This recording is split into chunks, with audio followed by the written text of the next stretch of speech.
Good morning, Facebook friends. Helen Archontou here, CEO of the YWCA of Northern New Jersey. So happy to have some time with you today on this Wednesday.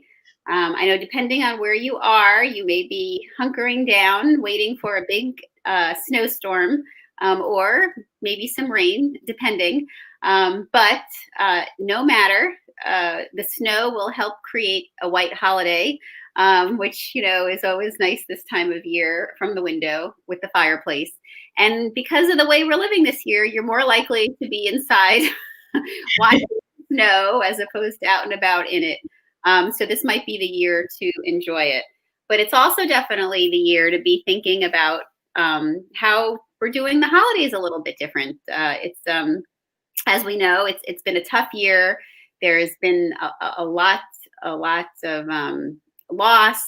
And it's been very hard on families, and the holidays can, be a tough time of year for that. At the same time, it's also a wonderful time to get together to remember people.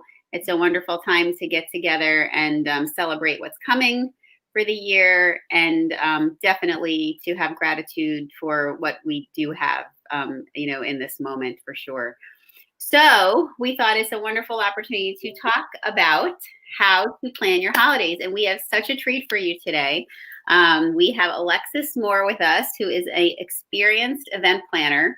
And we're going to talk with her about how to do it. So let me tell you a little bit about Alexis. She is the principal vibe creator for her business, hosted by the Moore Collective. And she brings people together to find common connections and offers a whole new perspective of at-home gatherings. And we know that that's what our focus is going to be this year. So she was the right lady to help us with this conversation. She has worked in event planning industry for almost 20 years.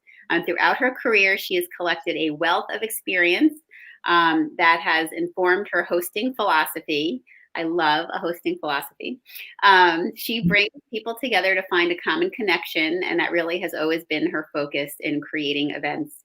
She's combined her passion for hosting and the experience that she gained in other industries that she worked in to offer the novice or the experienced hosts and every host in between a new perspective on considering their next hosting experience. So she started her company back in 2018, which is Hosted. And it's the goal for it was to help all experience levels create a space for intentional connections by bridging the gap between modern day distractions with interpersonal skills. And in December 2020, so exciting, this is the week for it. This happened to us yesterday. Our guest released her book, When We All Get Together, a guide for the intentional host. I love that title. I can't wait to talk about it. And she put out that book to encourage readers to expand their scope of how we bond as guests and how we create intentional atmospheres of comfort and meaningful interaction. So with all that, I present to all of you the Vibe Creator. Welcome, Alexis. Hi, Helen. Thank you so much for the opportunity. I'm very excited for our discussion today. Oh, I am too. And we just have to jump right into it. So tell me about your title, The Vibe Creator, because there's so much to talk about, but I love that title. Sure. So it's funny you mentioned it. When I created my company back in 2018, I was thinking about my role in the company, and I started to think, although it was very trendy at the time, Vibe Creator kind of popped in my mind. And I thought that although it was trendy, I think that it alluded to really the role and responsibility of an effective host. Mm-hmm. Because to me, it really gets to the strategic nature of the role of a host. And it is really about being demonstrating an awareness and an emotional intelligence when it comes to planning gatherings. And when you are aware of a vibe and you're aware of the impact that you're wanting to have, then you start to build the elements of the event around it. And I think that when we elevate the role of a host, we can kind of center it into being a vibe creator. You are really looking to create a space where people can feel like they belong, they feel welcomed. And it was important to me to be able to choose a title that really captured that. So Vibe Creator certainly came to mind, and it's resonated ever since. Well, I love how the word intentional that is throughout your bio and throughout your book and in your speak, because sometimes we just invite people over and but the reality of it is there is always an intention around why you're inviting people over. But taking a few moments to focus on that really makes all the difference in the world for the experience. So tell us a little bit about your business, though, and why you started it. Sure. So it kind of, as you shared earlier, I've been planning events, whether they are personal or corporate events, for some time now. And I've always been intrigued with the interpersonal dynamic element of an event. And over time, I started to really start to explore that that curiosity, and it kind of shifted a little bit away from the aesthetics and the way we present an event to really the deeper exploring the deeper meaning of why we gather. And I saw that there may be an interest and a need for folks that have a similar interest in the thought work behind gathering, when we gather folks together. And so I thought that it would be a great opportunity to be able to share my perspective and, as you mentioned, my hosting philosophy with others, and also be able to help kind of reprioritize the conversation of when we do get together. I think this year has really resonated deeply with me, and the purpose of starting the company Hosted, where we go back to the intention. Because when we come together, it is about bringing communities together, not just about the outcome of the fun and the experience, but we really want to make sure that we aren't missing the opportunity to really be intentional and to have a really good and strong impact on those that we are bringing together, our loved ones. And so Hosted is a company that offers interactive workshops as well as educational content that helps us reprioritize that conversation. And the reason why I say it is for hosts of all levels, whether it is your first time hosting. I think that we try to provide some fundamental information so that when you are approaching your event, you're not necessarily overwhelmed by all of the elements, but you're starting with the guest experience in mind. And if you have been hosting for a long period of time, it really helps you kind of recenter. And almost in the book, we can talk about it a little bit later, but it's almost it's a vibe check. And it's making sure that even though we've been doing this for a long time, we are still kind of keeping the right target at the center. And we also do have a component of Hosted, which is the Hosted gift shop, which is we curate gift sets from small businesses, particularly minority-owned and women-owned businesses, to serve as hostess gifts when you do go to your gatherings and events, to be able to show your appreciation and your gratitude for the thoughtfulness that your host has put into your gathering. I love that. I love that. So is as you were talking, it made me wonder: is hosting like a muscle that you build, or is it is it like that? That you get better at it as you do more? I do. I think it is. I definitely think it is. I think hosting, it starts with a desire.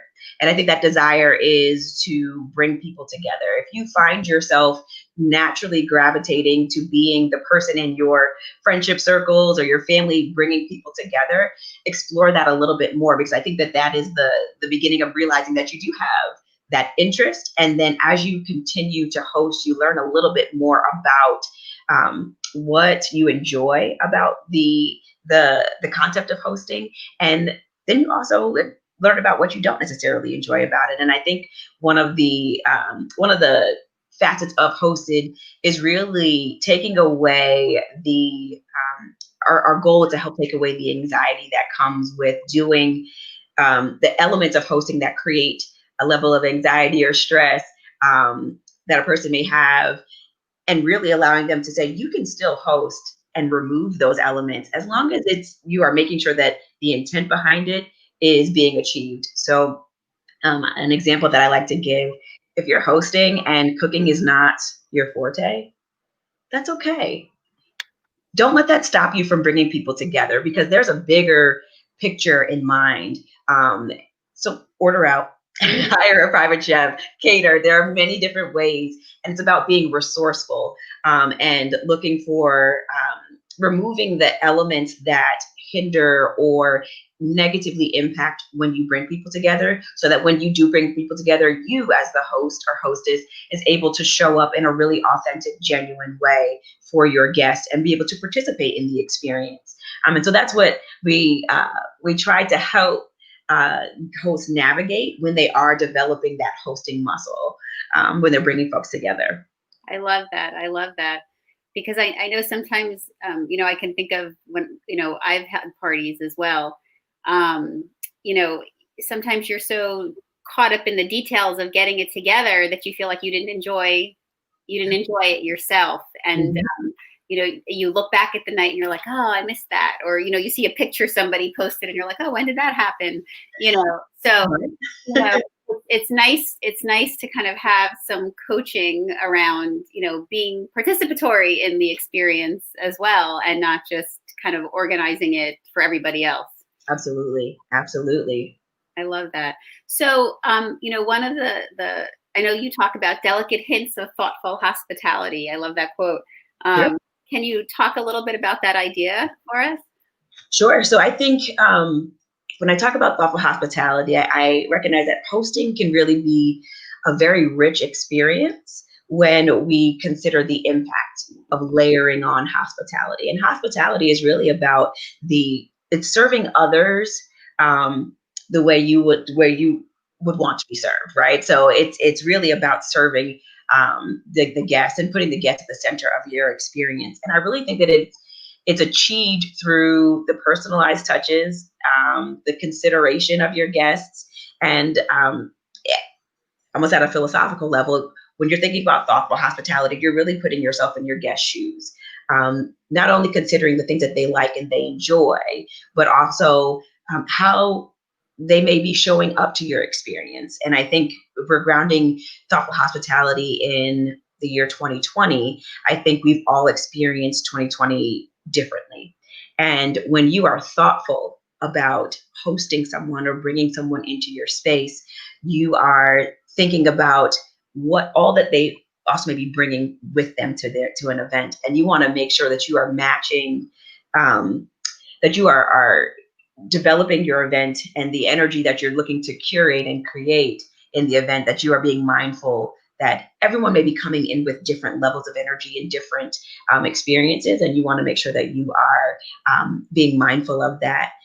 On a more tactical level, if you're hosting guests in your home, going that extra mile and thinking about things that those guests enjoy. So for an overnight guest, I love to be able to include little elements in the guest room that remind them of the comforts of home. It may be a candle, it may be a book, it may be slippers, just to make them feel comfortable. And I think that mindfulness goes a long way. Because when that person goes to retire for the evening and they see those elements, it's really a reminder that someone thought about them. They thought enough about about their experience for the time that they were with them, that they went that extra mile. So it can be, grounded in the elements that you choose to bring into your events, but also in the thoughtful touches that are kind of passive, but just a nice reminder that we're glad that you're here, to say that we're glad you're here. I love that. That really is so meaningful, for someone to come and find, that type of thoughtful surprise. Mm-hmm. Is so impactful. So, and I guess that's part of creating intentional connections with your guests.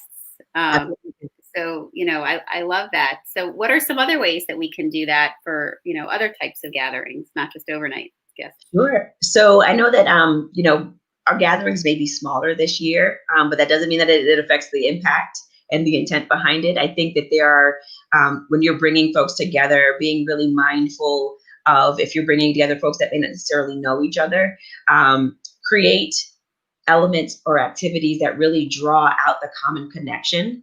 Now, that may be through conversation starters or asking a really thought-provoking question at the dinner table to allow folks to share stories and experiences. Those are some ways to be able to start helping folks connect into one another and recognize that there's more that connects us than separates us. And I think that that's really important. This holiday season, I think it is one that will be different, but it is provides such opportunity to be really reflective of how we show care and concern for one another. And I think that for me, for this holiday season, really being intentional is leveraging starting traditions or leaning into those traditions that we may have lost touch with over the years. And I think traditions have really allowed us to be able to reflect on our experiences and to show a level of gratitude and appreciation for those experiences and for those folks that are in our lives that contribute to those experiences. So I think that there are a number of ways to be able to be intentional and to connect folks together when you do bring people together. So let's talk about the virtual holiday, which many of us, will be having. I mean, hopefully when we are having gatherings, they're smaller gatherings and, with people in our pods, Sure.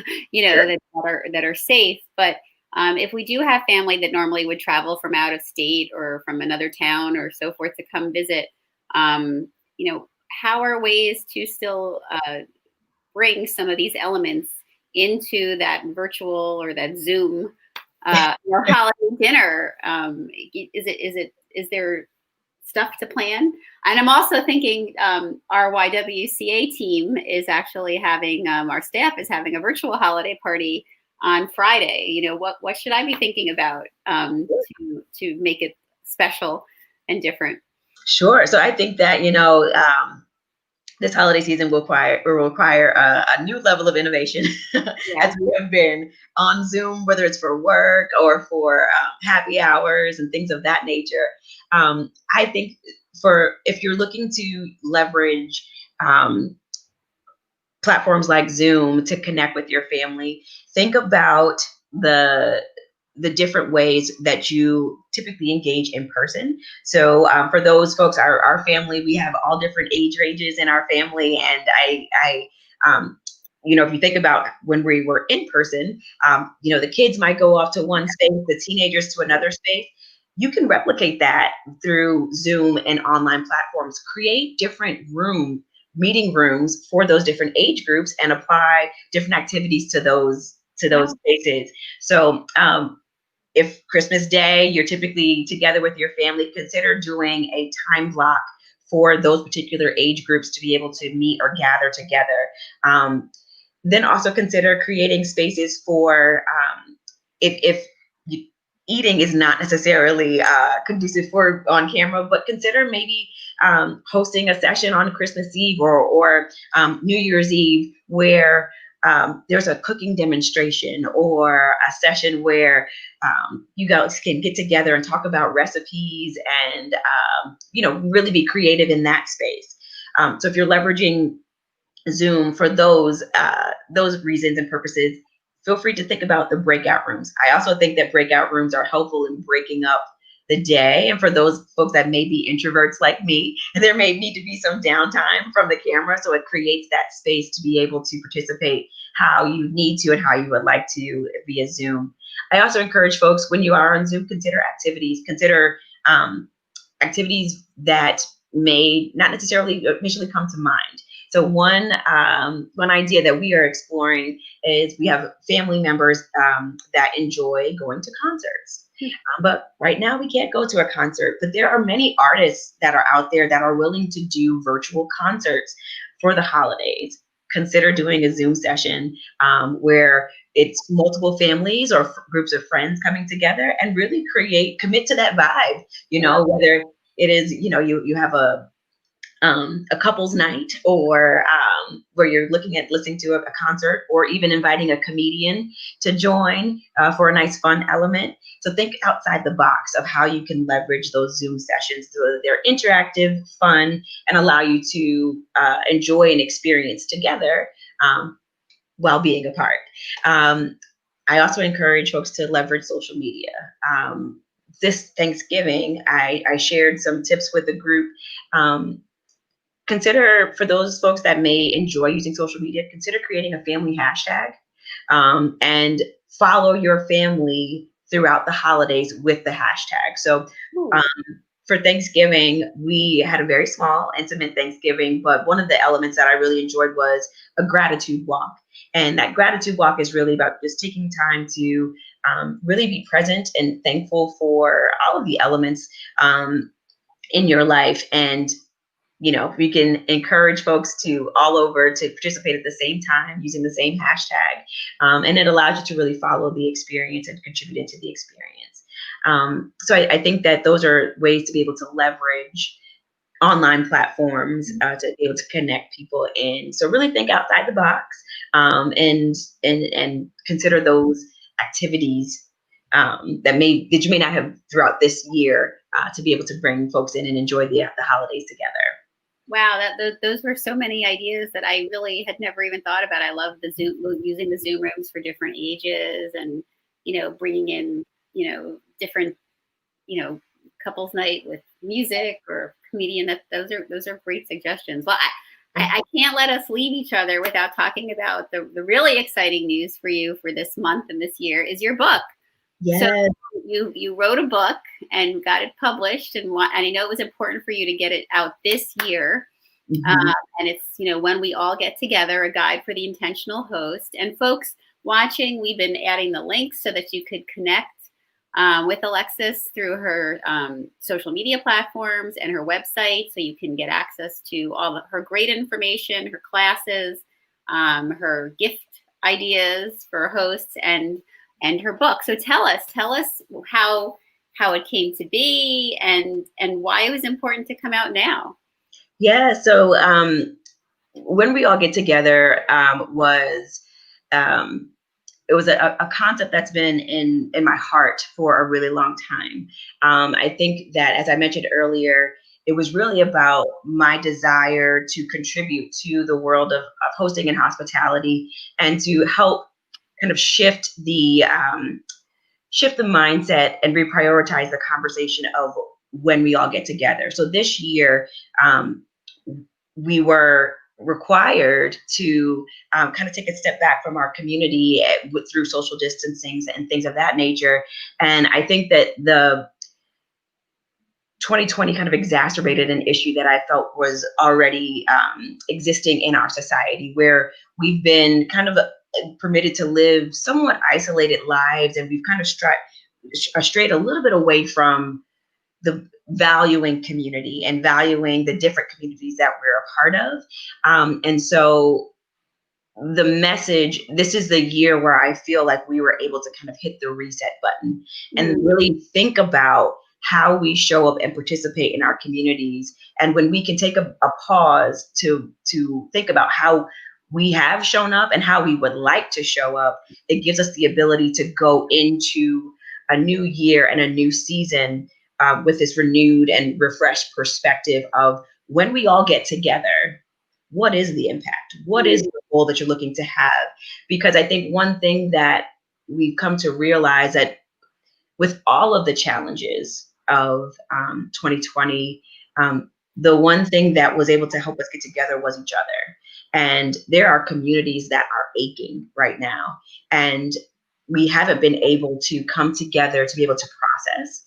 And I think that gathering will become even more important as we move into this next phase and this next season. And I really wanted to help contribute to the conversation of how we maybe take a little bit of a step back from the aesthetics of an event or the way we present the events, to really focusing on how we help achieve cultivating a sense of community through hosting. And so the message in this book, I hope, is very timely, and I hope it will allow folks in this moment of pause and reflection to think about how they can use their role in the community to be able to help really elevate the vibe in the community. So I'm hoping that it'll be hopeful. That's so amazing, and it's so wonderful too, because we know, when we finally do get through, to the end of this period, everyone will be so excited to start to spend some physical time together again in groups. So we'll have tried and tested a lot of these great methods that you're providing us, and be ready for that next level of entertaining and hosting. I'm so grateful that you could make the time to be with us. And I'm wondering, what are you guys doing for the holidays? How are you celebrating? I know you told us about your Thanksgiving. What are your plans for your, what your family celebrates now and into New Year's? Sure. So we are, the holiday season will officially start this weekend. So we have a number of different events that we are planning and leveraging. So whether everything from this Saturday, we have a cooking demonstration via Zoom that we're participating in to help develop some holiday meals. During next week, we'll be actually, so my alma mater, Spelman College in Atlanta, Georgia, hosts every year an annual holiday concert, and it's usually in person, and unfortunately we can't attend, but we will be streaming live and helping us get into the holiday spirit. We will also be having a wonderful dinner together, and really having a dinner focused on reflecting on this year, and really leaning into our gratitude and appreciation for one another and for the experiences that we've had. And so we're trying to use a little bit of a variety of everything to keep things exciting and fresh. And we're excited. We're excited to really be thinking about, to be thoughtful, and to help each other come together to set the vision for next year and the tone for next year. And so we'll be leveraging a little bit of everything. Yeah. So does your family leave it to you to plan the parties, or have you taught them how to do it?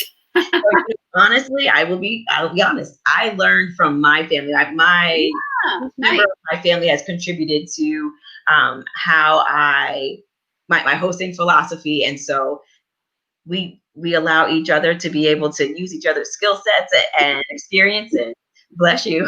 And so yeah, so each family member can take an event and be able to lead that. So I'm excited. That's great. I was thinking about how that plays out in your family.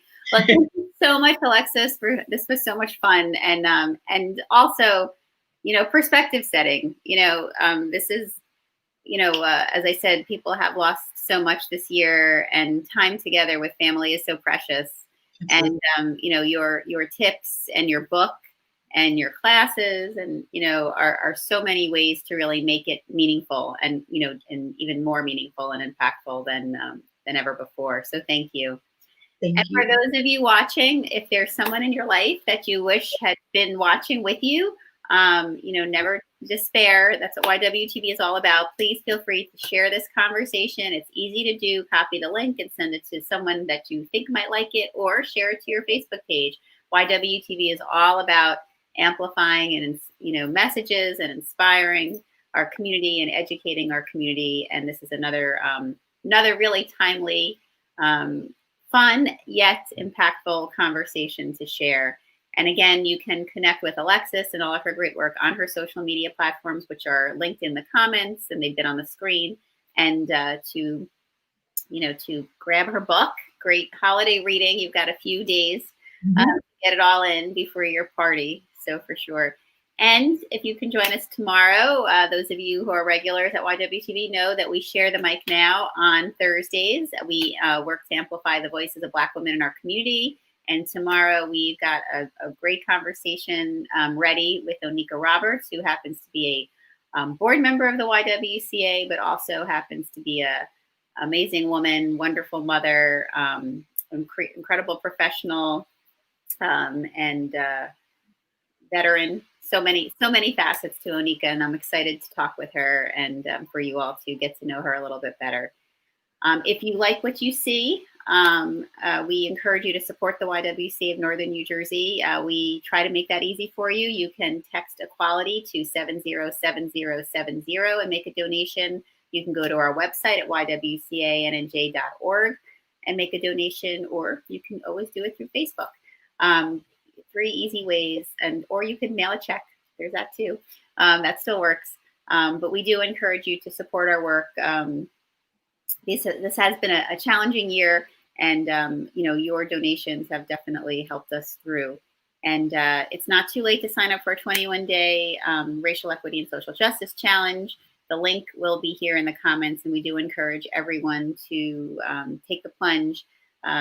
There's so much great information about race, power, and privilege and leadership, and it's a wonderful, wonderful topics of conversation for your holiday dinners.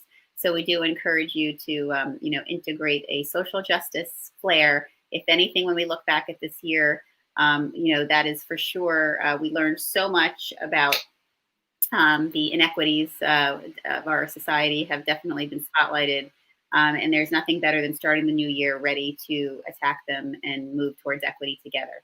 So with that, Alexis, thank you again. We really, enjoyed I enjoyed our conversation. I know our viewers did as well. We wish you very happy holidays, and look forward to staying in touch and talking more about what we can plan for in the future for hosting. Thank you so much, Helen. Happy holidays as well. Happy holidays. Thank you. Everyone stay safe. Whoever's in the snow, try to enjoy it indoors with some cocoa. And we'll